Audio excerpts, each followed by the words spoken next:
Hello, and welcome to How to Play D&D, the explainer podcast with one experienced dungeon master and one failed scriptwriter to discuss D&D topics. My name is Kinsey, and my ridiculously inadequate pod partner is Lewis McCaffery. Hello, Lewis. Hello, Connor. How are you? Hello, I'm good. How are you since the last episode 5 minutes ago? I was about to say, it's been so long. Yes. Yeah. We've changed clothes. Have we? No, that's how long it's been. That's yeah. what I mean. We need to one day just swap clothes. Yes. Why not? And see if anyone notices. Shave. Yeah. One of us doesn't shave, one of us does, and then we swap. Or why don't I shave mine and stick it to your face, and Beautiful. you shave yours and stick it to mine? Yes. How about that? Yes. Perfect. Like little pubis. Yeah, see if I don't think anyone would notice, to be honest. No, it's alright. We're like the same. Yeah. Besties. I mean, we do look identical, so. Yes, well, I'm your father. So, there we go. There we go. Well, talking about fathers, can you guess what today's episode is about? Is it relationships? No, it's senses. Let's get to it.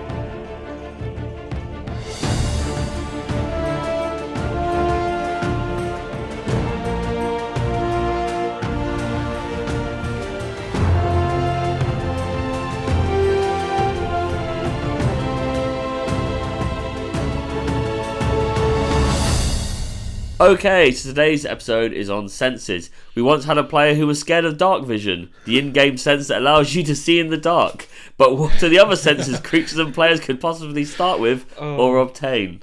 Little dig there. Yeah, I forgot about that. But, that was so funny. It is fucking mad. So. It was so funny. The tantrum that followed. Right. We're going to go to the question. Yes. Just realised I haven't actually asked the question yet. Lewis, it's been 6 months since I drank any fluids. Should I go to the hospital? What am I doing? You know what? No, I think if you're still alive after not drinking fluids, then you don't need fluids anyway. I can't be killed. No, you can't. Well, I did drink a little bit of urine.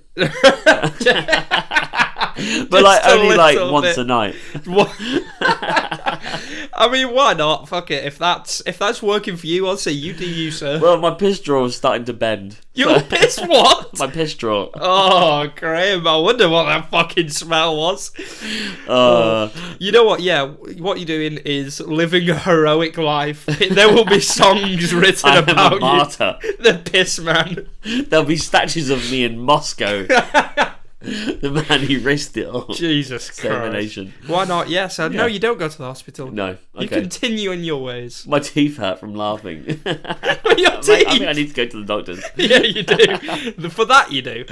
All Not right. for the piss king. Yeah, so senses is a weird one because people don't really talk about it, which is why we're covering it. No. I haven't looked up much information on it. And arguably, unless maybe having this conversation, it's hard to know why it's important, how you use it, and what they are, really. Yeah, I think with senses, it's one of those things that is in every session. A lot of DMs will use it and apply it without realising. Yeah. But I think the difference between using it well and using it, like, not very well, but, like, effectively, is remembering that you are using them, if that makes sense. I think most people don't realise they've got them unless, and every fucking player says this, I've got dark vision. As soon as that, you instantly become that little kid with a lollipop in Shrek. You know, where you just want to fucking punch through his face.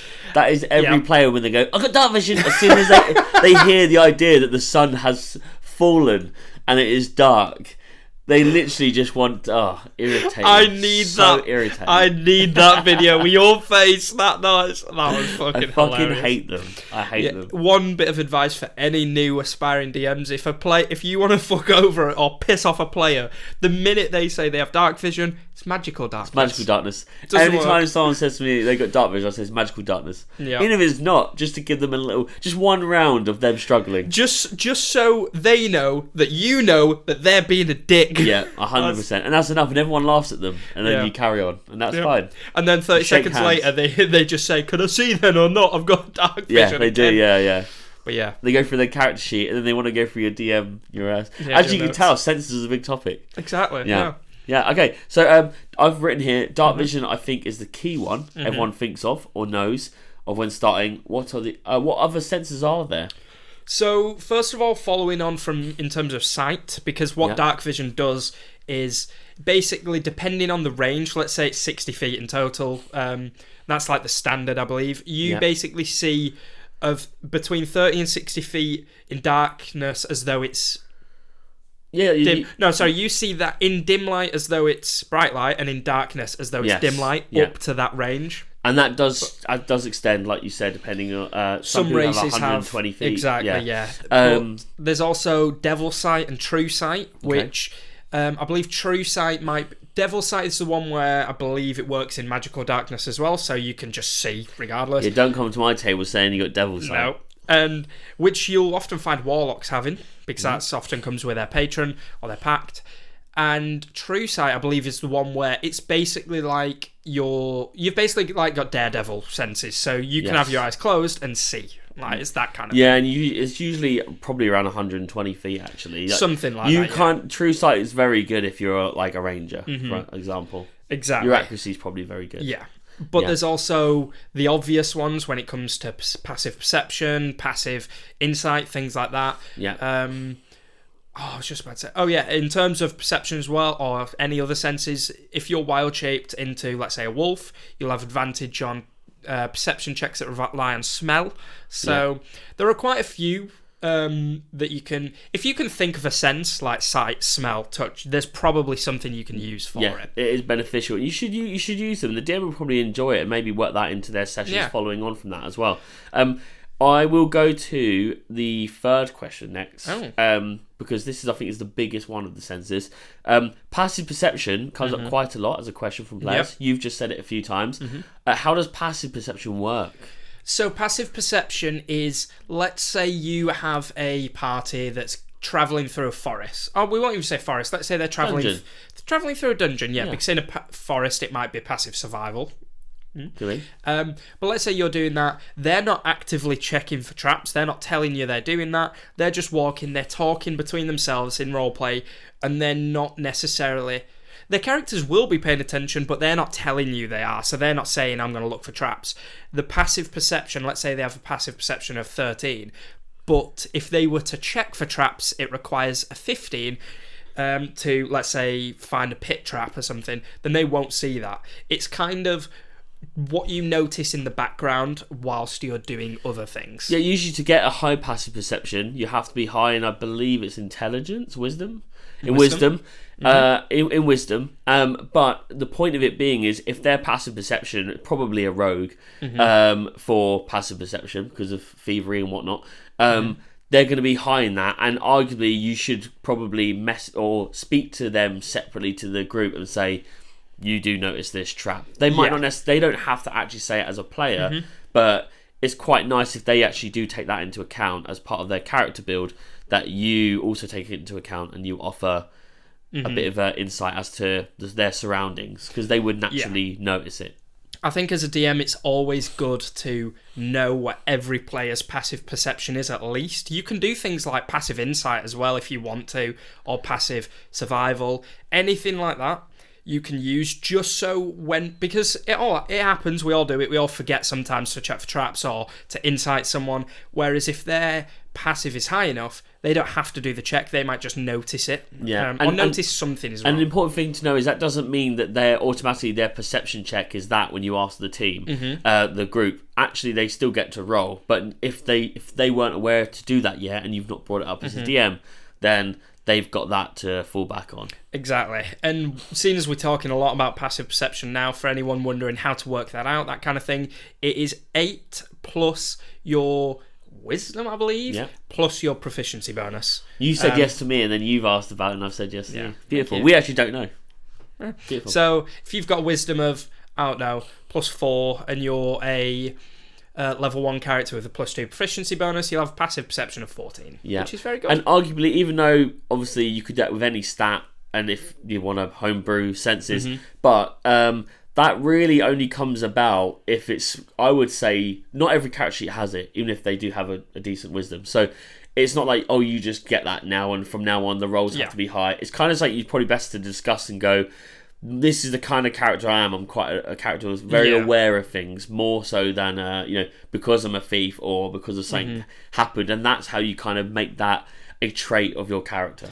Exactly. It doesn't just happen. No, exactly. And you can literally, if you are not proficient in perception or something like that, and you have a really low wisdom, you could have a passive perception of 8 or 10. So you will likely not notice everything in that kind of thing, or notice nothing unless you actively make the check. Kind of answered in the first one, but do senses play a bigger role in gameplay than we think? Yeah, definitely. I mean, like I said, when you think of it in terms of the passive perception and that, then it only really comes up every now and then. But when you think about it in terms of the dark vision, the advantage on perception checks with smell, survival checks, things like that, even like I said, if you try and add a passive insight kind of thing, it will always be there, because even like insight is kind of how you're perceiving that kind of what is that? How what do your they senses look are telling you during this combat? Yeah, and I think, are they telling the truth? Exactly, and I think as well, are they smelling the truth? Yeah, maybe someone farts whenever they lie. There we go. I don't just fart when I lie. Yeah. Thank you very much. I just fart. Yeah, it's beautiful. Yeah. But as well, it can really help boost your roleplay for players if you're. Even just little things that I don't think a lot of groups do often. But let's say you're having a night at camp or something. You've got like half an hour inset, or let's say 10 minutes of playtime when you're literally just sat at a camp, you're resting for the night. If you're going to roleplay and say what you're cooking for everyone, what you're seeing, those kind of things, it really helps to set the atmosphere for the player and the DM. Yeah, I think we've looked at it from a role in terms of how the player uses it. But as you said there with the cooking thing, when I'm writing stuff for the sessions, I do try to give not crazy long descriptions. I mean, sometimes they are, but they are trying to cover the senses. That way you can get an idea. You don't have to. You could just be brain dead and you're just staring at me. But if you are engaged, you might really picture that. I hope. Oh yeah. I hope. And one thing I will say, because for any, again, new DMs, if you're trying to boost your explanations, I'll say, by adding senses, I wouldn't even worry about doing it really detailed or making sure you get every one. It's like, whatever you can think of, add it. Like, no one, I don't think anyone at your table will expect you to be as descriptive as like Matt Mercer or something like that, who are fantastic DMs, but their level is like there. Yeah. Most people. Can players gain new senses as they play? Oh yeah. I mean, there are, like I said, there are classes you might multiclass into that give you dark vision. Yeah. If you increase your wisdom, then you always have the passive perception, but if you increase your wisdom, that will go up. Other than that, I mean, there will be, whether it's through items, classes, that kind of thing. It's going to be homebrew. If there's anything homebrew? I think it will be homebrew to gain new things, really, outside of like what you gain from just leveling in terms of subclassing. It might just be something that the DM brings to the table that they can add. Like it might be beneficial when you go, well, I don't need this, do I? And then something happens in the session purposely set up that requires the players to be able to breathe underwater or that kind of thing. It can literally be anything, whether it's an item, a punishment like from an NPC or something. Anything like that. Well, we've kind of covered it across all the questions, but maybe we'll just a line to summarise. What can the DM do to encourage the players to use their senses more? I think a good way to do it, not even a good way, but a fun and stressful way for players, is put them in a situation, whether it's in a forest or a room or anything like that. Make it magical darkness, make it pitch black, but the enemy can't see either, and have it kind of you're fighting in the dark. You are going to have to use speaking to other players, the other characters there, and tell them that there's no table across the table talk. It's all in character. They're having to rely on their hearing, their touch. If it's against undead, they can smell them, that kind of thing. Obviously, and the reason I say make sure the enemies are blind as well is because otherwise they're not going to rely on the senses. They're going to just panic. Whereas and swing. Yeah, make it a puzzle, and then players will naturally just try and figure out the best way they can go about it. Yeah, definitely. Cool. Is there anything you can think of? No, I think that was good. I was going to say touch. I just looked at the room in the dark. I was like, a good one would be a puzzle where you're relying on touch and how that feels. But then that would make me want, as a DM, probably create something that they've got to then close their eyes as players and then feel and work. Just give out them a Rubik's Cube and be like... Just loads of dildos.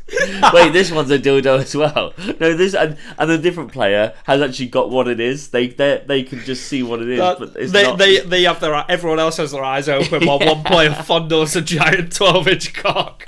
Beautiful. Horrible. That's why I don't get to play. Yeah, I'm never going to do this because I can imagine one day you're going to be like, right, you have to close your eyes, reach out, and I'll open my eyes, and be you with your ass out, and I'm like, fuck's sake, not again. Okay. All right. Well, on that note, today's adventure has sadly come to a close. We're back again next week with a topic. What's your favourite rhetorical question and why? And as always, not have been thank you for tuning in. And if you'd like to join in on the D&D action, then please follow us on Instagram and TikTok at How to Play D&D, or check out the link in our bio to join our Discord server. And for BTS of sessions, bloopers, blogs, early access to episodes, and even live Q&As, check out our Patreon at How to Play D&D.